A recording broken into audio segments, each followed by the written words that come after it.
से थोड़ी देर पहले मैंने ये मूवी देखी 21 और इस फिल्म को देखने की मेरे पास 3 बड़ी वजह थी। सबसे पहली और सबसे बड़ी वजह का नाम है धर्मेंद्र।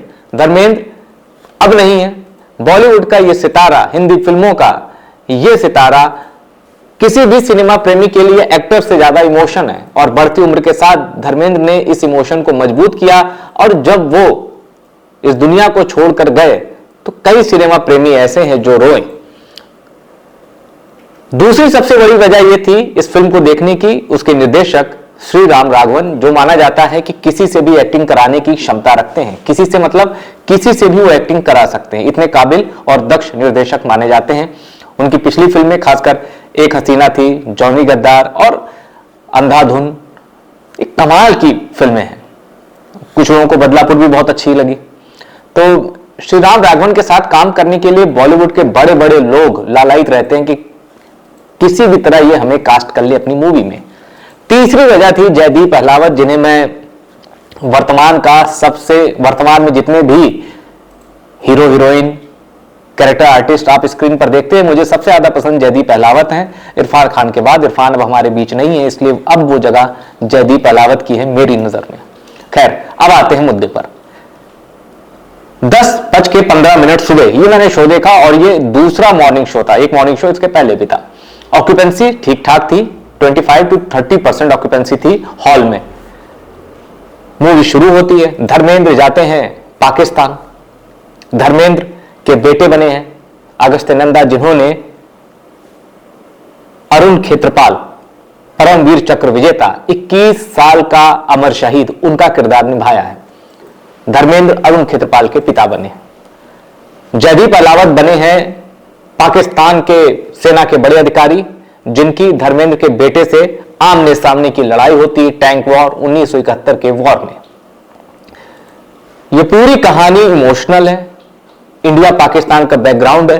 और अगर आप सोशल मीडिया पर इस फिल्म के रिव्यू के बारे में पढ़ेंगे या देखेंगे तो लोग कह रहे हैं इस फिल्म में ज्यादा ही पाकिस्तानी प्रेम दिखाया गया है।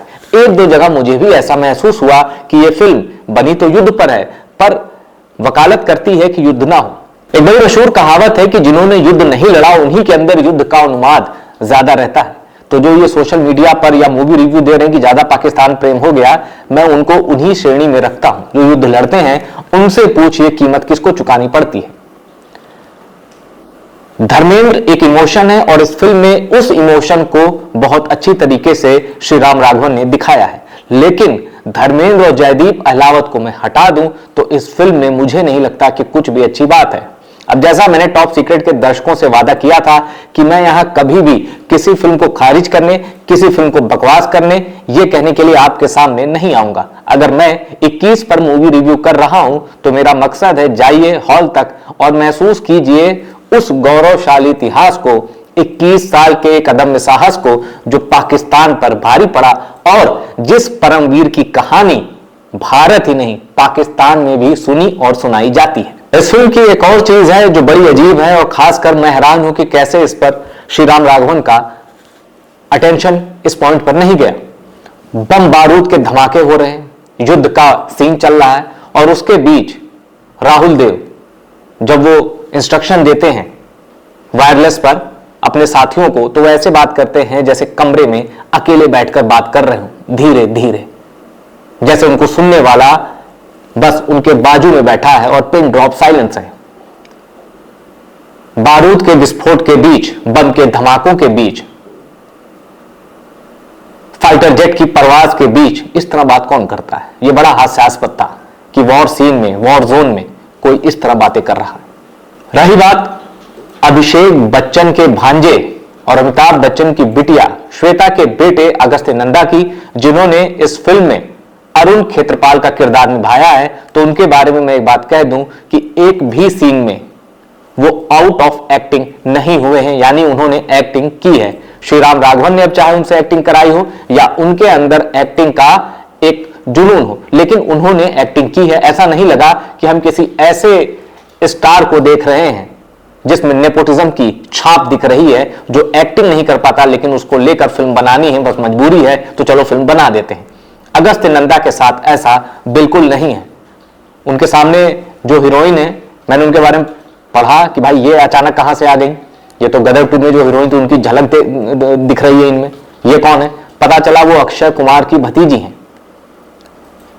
मतलब उनका भी एक कनेक्शन है, लेकिन माफ कीजिएगा वो कोई प्रभावित नहीं कर पाई। इस फिल्म की एक और कमाल की बात है कि 1971 के इंडिया पाकिस्तान वॉर के बैकग्राउंड पर बनी है, लेकिन ना तो इस फिल्म में इंदिरा गांधी हैं, ना याया खान है। बस इस फिल्म को जो दिखाना था उसी पर इस फिल्म का फोकस था। लेकिन मैं फिर कह दूं, फिल्म बहुत ही स्लो है, आपको कई जगह फिल्म बोर करेगी।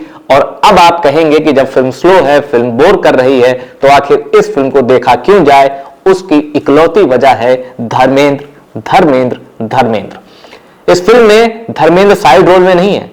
हो सकता है कि स्क्रीन टाइम अगस्त नंदा का, यानी जो मेन हीरो के तौर पर दिखाए गए हैं अरुण खेत्रपाल का किरदार जिन्होंने निभाया है, हो सकता है उनका स्क्रीन टाइम ज्यादा हो, लेकिन धर्मेंद्र का भी स्क्रीन टाइम बहुत ज्यादा है। और जब जब धर्मपाजी स्क्रीन पर आए हैं, मन करता है ये बोलते जाएं और सुने। आप सोचिए, उम्र के इस ढलान पर इतनी सशक्त एक्टिंग की है कि जयदीप अहलावत जैसा एक सशक्त अभिनेता भी धर्मेंद्र के आगे भारी नहीं पड़ा किसी भी सीन में। फैक्ट से कहते हैं कि धर्मेंद्र ने अरुण खेत्रपाल के पिता का किरदार निभाया और उनका ताल्लुक था पाकिस्तान के सरगोधा से। तो जब धर्मेंद्र पाकिस्तान की यात्रा पर होते हैं, वो सरगोधा जाते हैं, अपने पुराने गांव को देखते हैं, अपने घर को देखते हैं, अपने पुश्तैनी आवास को देखते हैं, वहां वो खो से जाते हैं, पेड़ों को छूते हैं, इधर उधर बातें करते हैं। ये सीन इतना रियल है कि अगर हम आप भी कई सालों बाद अपने उस गांव में जाएंगे जहां से अब हमारा ताल्लुक नहीं है, या अपने उस घर को विजिट करेंगे जहां से इन फ्यूचर कभी हमारा ताल्लुक नहीं होगा, तो हम भी वैसा ही कुछ करेंगे जैसा धर्मेंद्र कहते हैं। कहने का मतलब, इस फिल्म में इमोशन को टटोला गया है, इमोशन को खंगाला गया है और इमोशन को दिखाया गया है। यह फिल्म एक मसाला फिल्म के लिहाज से बहुत ही कमजोर है, लेकिन इमोशन के लिहाज से यह फिल्म मजबूत है। मैं फिर कहता हूं, यह फिल्म देखकर हो सकता है आपको निराशा हाथ लगे, लेकिन जब आप धर्मेंद्र को देखेंगे और उनके साथ जयदीप अहलावत को देखेंगे, तो आपको हर सीन में लगेगा कि हां, कुछ अच्छा देख रहा हूं, कुछ उत्कृष्ट देख रहा हूं। ऐसा इसलिए क्योंकि धर्मेंद्र अब नहीं है, लेकिन जब वो जयदीप अहलावत के साथ नजर आते हैं तो ऐसा लगता है कि मानो एक लेगेसी है जो ट्रांसफॉर्म हो रही है, ट्रांसफॉर्मेशन हो रहा है धर्मेंद्र टू जयदीप अहलावत। और वो दृश्य, वो सारे दृश्य कमाल के हैं। बाकी इस फिल्म में गाने कम रखे गए हैं, और रखे गए हैं तो पूरे नहीं रखे गए हैं। तो उनको पता है कि गानों को कम रखना, क्योंकि गाने हिट ना हो तो दर्शक हॉल में ही बोर होने लगते हैं। अब एक गाना है यम्मा यम्मा, वो गाना अभी बहुत ज्यादा नहीं सुना जा रहा है, लेकिन वक्त के साथ वो गाना हिट होगा, लोग उसको जरूर सुनेंगे। अब अंत में मैं इतना ही कहना चाहता हूं कि श्रीराम राघवन की अभी एक फिल्म आई थी कुछ साल पहले, मेरी क्रिसमस, विजय सेतुपति और कटरीना कैफ की। उसके बाद उनकी सबसे कमजोर फिल्म होगी 21। वॉर सीन भी कुछ बहुत अच्छे नहीं फिल्माए गए हैं, लेकिन ये फिल्म आप जरूर देखिएगा just because of Dharmendra, Dharmendra, Dharmendra, क्योंकि उनको बहुत ज्यादा स्क्रीन टाइम मिला है। और याद रखिएगा, इस फिल्म का मेन हीरो अगस्त नंदा नहीं है, इस फिल्म का मेन हीरो है धर्मपाजी। और धर्मपाजी के लिए ये मूवी जरूर देखिएगा, क्योंकि ये उनकी आखिरी परफॉर्मेंस है सिनेमा के पर्दे पर, और धर्मेंद्र के लिए इतना तो बनता है।